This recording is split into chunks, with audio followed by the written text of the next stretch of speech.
A lot of dudes out here dating women that don't like them. If she already like you, it don't matter where you go. We like to get what we think we don't supposed to have. I don't. I'm not even pursuing. If you don't already like me, we not going nowhere anyway. You know, you got to do a little court. You got to like, hey, how you doing? What's your name? I'm such and such. No, I don't.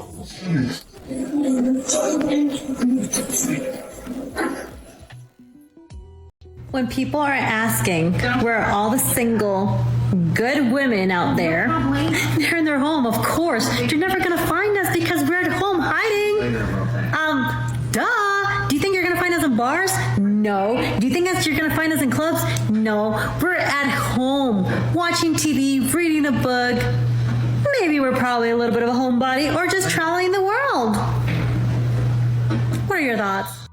Why do single men take advice from other single men about what women want? Mostly because single men know what they want. Why don't you just listen to what women tell you? Mostly because you don't know what you want. Like women say they want a nice guy, but even you know the nice guys finish last. Or you say you're a strong, independent woman, but you want a man to pay for everything from dinner, cars, and clothes. Or you claim you want an alpha male, but then one shows up and you call him controlling. It's kind of like asking a fugitive with a warrant how he wants to be caught. You can't take the answer too seriously. A lot of these modern women continue to bump their gums about wanting a provider. I want a man to provide. I don't need one, but I want one. Whatever. I'm not doing it for you. If you're not reciprocating, then I'm not going to give anything to you. Is it possible for an OnlyFans girl to be a wife material girl, do you think? Yeah, of course. Yeah, so to the people that think that it's not... I mean, like, why would it be a problem?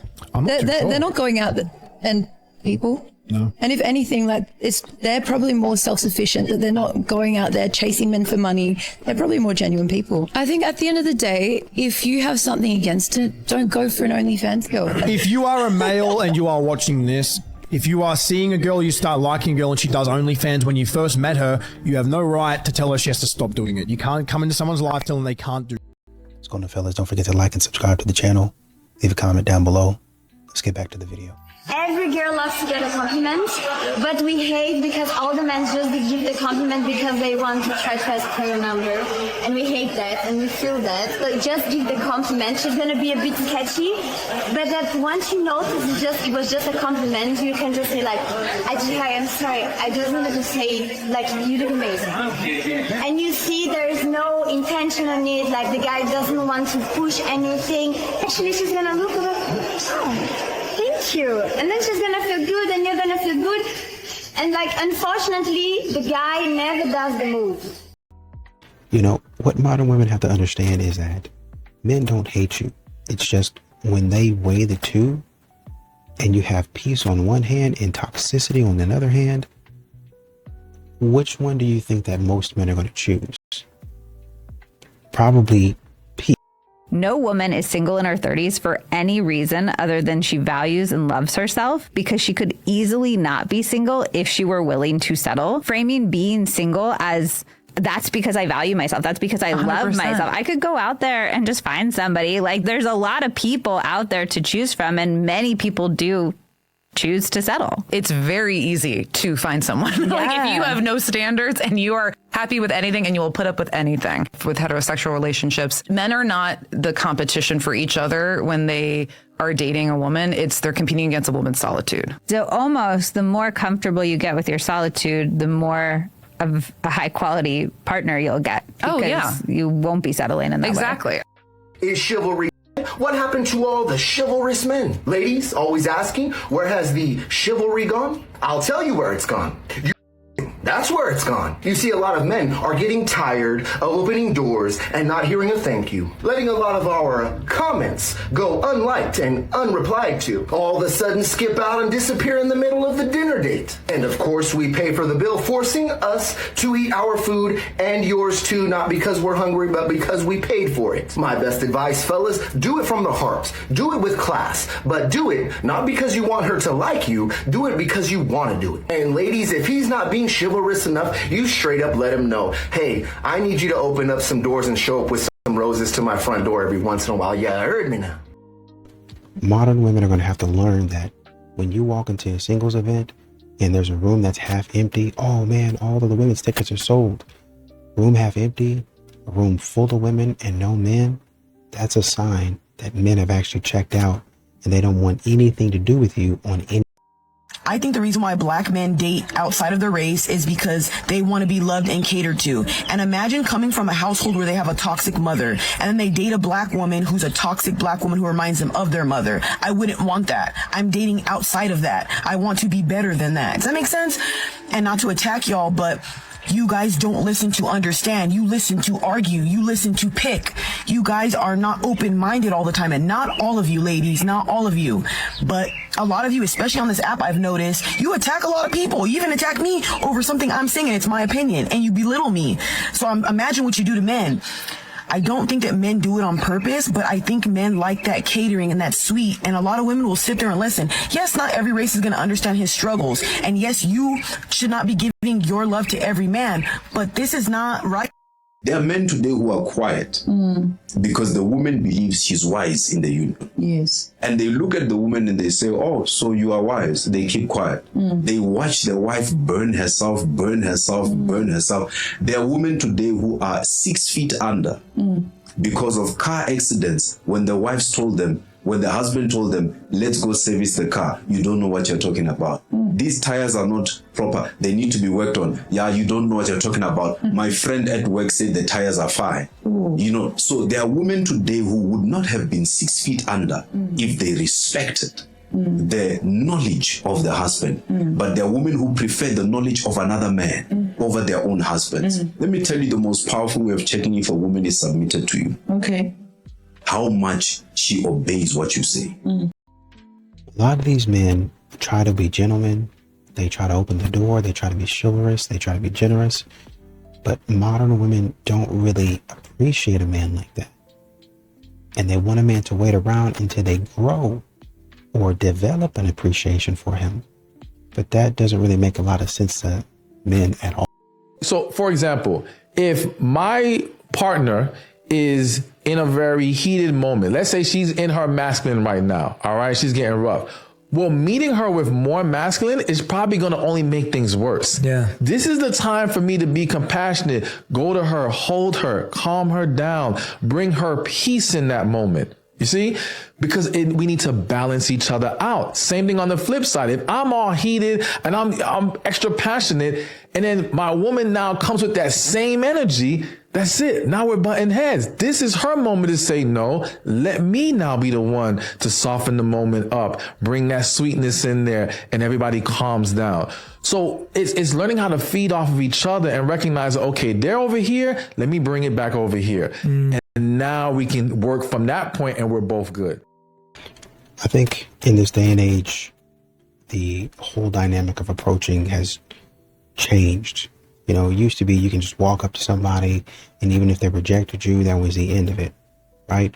But nowadays, modern women want to pull out their phone. They want to record you. They want to put you on TikTok. They want to act a fool. And for a lot of men, I just don't think that's the way they want to live their life. If someone jumps into a relationship weeks after losing you, it's not because they found someone better. It's because they do not know how to be alone. And people who do not know how to sit with their own thoughts and their own suffering for a hot minute, they reach for distractions like habits or people. And that person is not an upgrade. They're an emotional crutch. That person is not going to trigger them, not at first. They're not going to demand their growth. They're not going to get them to face the parts of themselves that they've been avoiding. So let them rebound. Especially if you can stay alone and you can heal and you can grow, that's not your classroom anymore. They can't. And the right person is not going to fear solitude.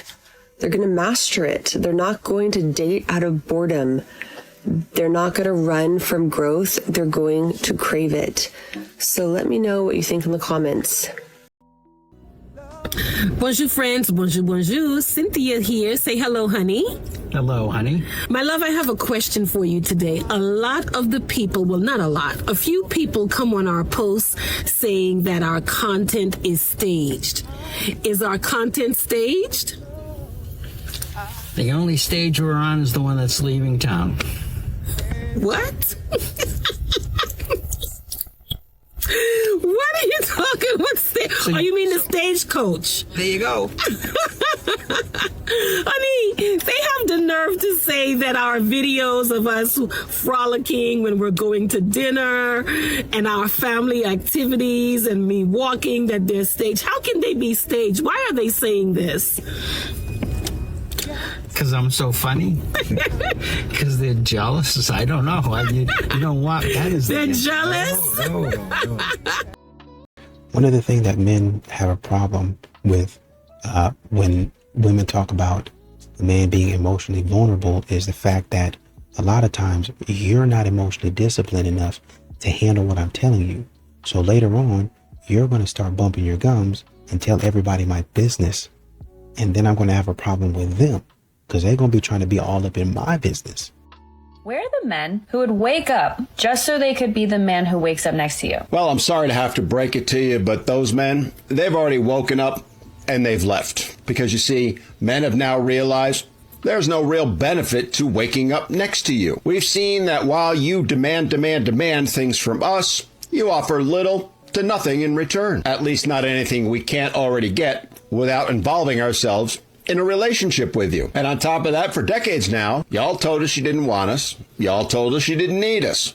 We heard you. And now we're off making a better life for ourselves. One that doesn't involve you. Would we like to have a great relationship? Sure, who wouldn't? But men have finally figured out that the risk simply isn't worth the reward anymore. And now that you guys are figured out that we figured it out, well, now you're wondering, where did all the men go? And then there's this. Like, where are the men who would walk 500 miles? And I would walk 500 miles. Now you know why I was never the lead singer in any of the bands I was in. Anyway, last I knew, they were raking in the royalties still from that song they created 30 years.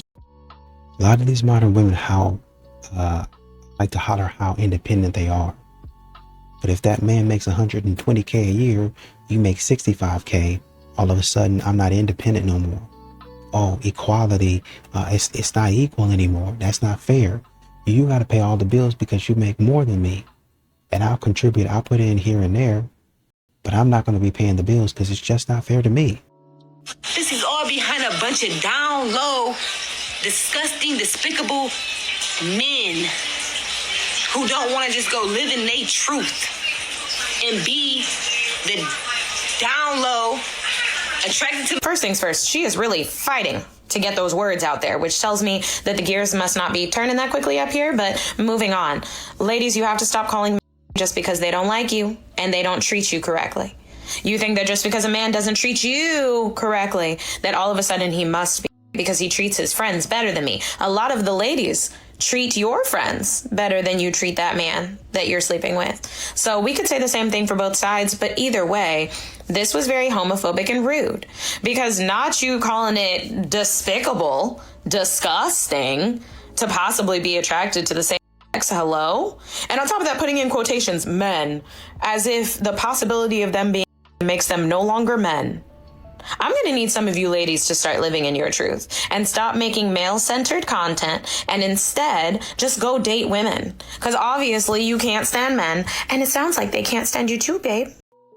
Is the good man shortage real or just overdue accountability? I don't like that question. I don't think there's a good man shortage. You know what I think? I think that the majority of people that people are seeing are in the low vibrational crowd, and that crowd is loud, but it's the minority. I think the good people you don't really see, and this is men and women, because they be in the house. They be working towards their goals. They be in the gym. They are doing things that make them better, and so they're not in the collective of what is loudest in society. But when you go on Instagram and what you see is people popping bottles every weekend, and what you see is people that only care about the bags and the shoes, it's no wonder why people think there's no good men. No, there's no good men at where you're going because you're focused on the wrong thing. Do you want a good man that has character? Are you going to seminars? Are you going to retreats? Are you going to the gym? Are you going to the grocery store? Are you eating at healthy places? Are you going places where people actually care about themselves? Or are you going where people are going to celebrate and spend $1,000 a weekend? And for what? When they're struggling to pay their rent every month. That's crazy to me. It doesn't make any sense, personally. Okay, so he wants you soft and feminine, but he has zero plan, zero leadership, and zero safety. How can a woman follow a man who isn't going anywhere? You don't. She can't. Yeah. You let that man go. That man is probably 20-something for the record, because a lot of them young little buckies, they got life to live. Why he is, you know, little buckies, they got life to live. I know this is gonna piss so many people off, but there's a popular saying on the Chinese internet says, even a top tier man is just an average woman. Someone wrote, a man who doesn't smoke, doesn't drink, doesn't cheat, doesn't gamble, no criminal records, stable job, cooks, cleans, emotionally stable, respects others, kind to his family. Isn't that kind of a man so rare? But honestly, every one of my female friends meets that standards and more. So yeah, even the best man is just an average woman.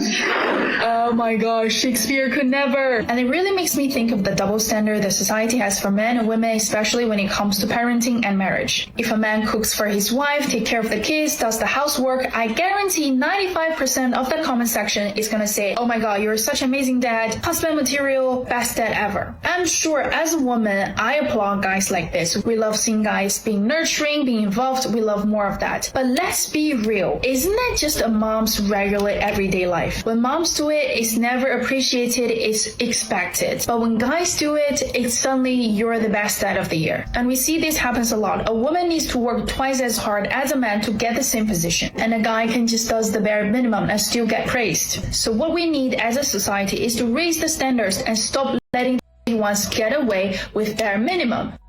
My top reasons of why I'll never live with a man ever again. The first reason is a serious one. It can be very difficult to get someone out of your house once they live with you. It's not like you can say, hey, we're broken up, get the hell out, and poof, they're gone. That rarely happens. I mean, if the guy's living with you and he's being an asshole, you might have to go through a whole eviction process. Nobody wants to do that. And the unfortunate part is, you never know who the guy truly is until you've lived with him. Second reason, I just don't want to hear, what's for dinner? Ever again in my entire life. Third reason, I can decorate this place however I want. If I want to paint these walls chartreuse, I can do that, and I don't have to ask a soul. Number 4, everything stays really clean. I don't know what it is. You can live with the cleanest man in the world, but everything still stays dirty. And on the clean note, there's never a bunch of pee around the toilet because they couldn't get it in the toilet. Yeah, I don't have to clean that either. And last but certainly not least, I don't ever have to beg a man to do chores and then have them come back to me going, I don't know how to do that, when it's the simplest of tasks, but they're making it difficult because they didn't want to do it in the first place. Yeah, we're not doing that either. Can we normalize shaming men who raise women to a seat on the subway? Oh, you want the fellas to get up and offer you the seat, man. Yeah, I know that. I have to go to the comment section, but we gonna go to the comment section together. Chivalry is the product of the patriarchy. You can have equality or chivalry. Shava says, strong, independent woman. Yeah, won it all. Got it. Congrats. There's a reason chivalry is dead. Arabia says, can we normalize giving women exactly what they ask for? Equality, independence, be left alone. I want equality, but I also want special privileges. Ladies, a lot of y'all don't know this, but man's superpower is their ability to adapt to situations, right? We hold the door open, you walk in and says, I can hold my own door open. Okay, I won't hold the door open no more, right? We sitting on the train, right? We get up to offer you the seat. As we approach it, oh, I have a boyfriend. I was gonna offer you my suite. You know what? I won't be doing that again. But the problem with the ladies now is that they want to have it all, man. They want both equality, right, and the privilege that come with being a woman. Men treat each other like this. So if you want to be equal to us and you want us to treat you equally, then you need to know and understand that that's not going to be very good treatment. I mean, there's a reason why when women transition to being men, they get depressed. Some have even unalived themselves because it's like, oh my God, like I never experienced this before the transition. Lady, you transition into a harder life. Be careful what you ask for, ladies. You wanted equality, you got it, and now you don't like it. You're going to have to deal with that one, man. You created the men that you now hate. One of the things I think is hardest about being single or perpetually single is the fact that, especially as you get older and everyone around you starts to like partner up, you are no one's priority. And I know that I'm going to get the couple people jumping in on this conversation being like, even if you're in a partnership, it doesn't mean that you're the priority. I just need you to sit down for a second. Keep those thoughts to yourself, because I'm not saying that they're not valid, but this conversation right here is about how painful it can be to be always considered last, to be considered last among well-meaning friends and family who just have other priorities in order. They have their children, their spouses, and you just by default sort of drift to the bottom of that list. It might mean that no one is actively going out of their way to like spend time with you, or they don't necessarily think of you first when they're doing an activity. And it's not that people mean to be hurtful, but if you go your whole life without it, you do start to feel the isolation of it. It's almost like the otherness of it, like you never come first for anyone ever. It's hard not to internalize that the longer you go doing life on your own. It can be so lonely and more wildly dramatic than I think people realize. And it's a small thing, but when you wake up each day and you know that although there might be people around you that love and care about you, nobody's wondering what you're doing with your day or how your day is going. That's not like the first thought that comes to their mind or how they're going to help you get through your day. It just stings.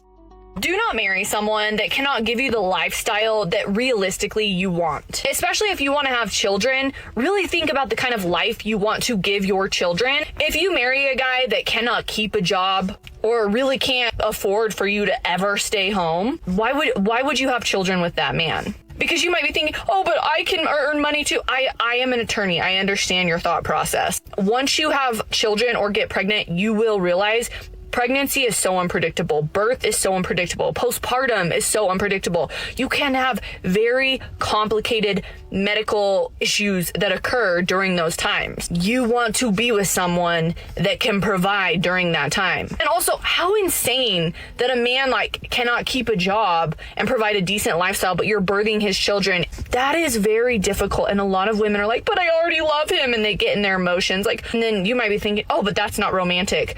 If all you rely on is romance and emotion for the decision of who you marry, you are being extremely foolish. I do divorce and custody as an attorney, and I can tell you that's a quick way to ruin your life. Just base everything off of romance and feeling. Use logic. Use wisdom. Be honest about the kind of life you think your future children deserve and the lifestyle that you actually want. I'm not saying only marry for lifestyle, also marry for values, someone that you enjoy, but you have to consider lifestyle. The risk feels too high. A man can spend years building his life, his money, his peace, his home, and one bad decision can split everything in half. That don't mean every woman is bad. It means men are thinking twice before signing papers that can change their whole future. Second, instant gratification has replaced commitment. Dating apps have made connection disposable. When there's always another option a swipe away, the patience and sacrifice that marriage requires feels unnecessary. Why commit to one when you can have many? Third, they've watched it destroy their fathers. An entire generation of men grew up watching their dads get divorced, lose everything, and become weekend visitors in their own kids' lives. That trauma doesn't disappear, it becomes a warning. Fourth, nobody's selling them on it. Marriage is constantly marketed to women, the ring, the dress, the day. But nobody's telling men what they gain from marriage. No vision, no incentive, no conversation. So they simply opt out.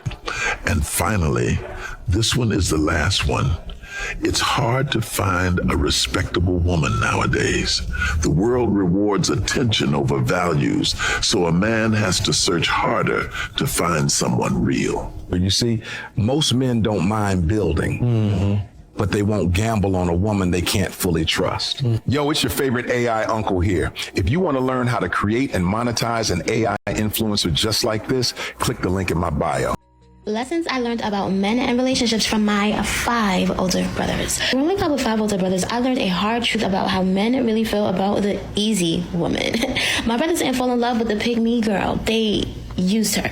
These type of women stopped being a potential girlfriend and they became their ego supply. Ironically, the pick-me woman thinks she's winning because she's different. I'm not like the other girls. I'm chill. I don't ask for much. I just, let him do him. Baby, that's low maintenance access.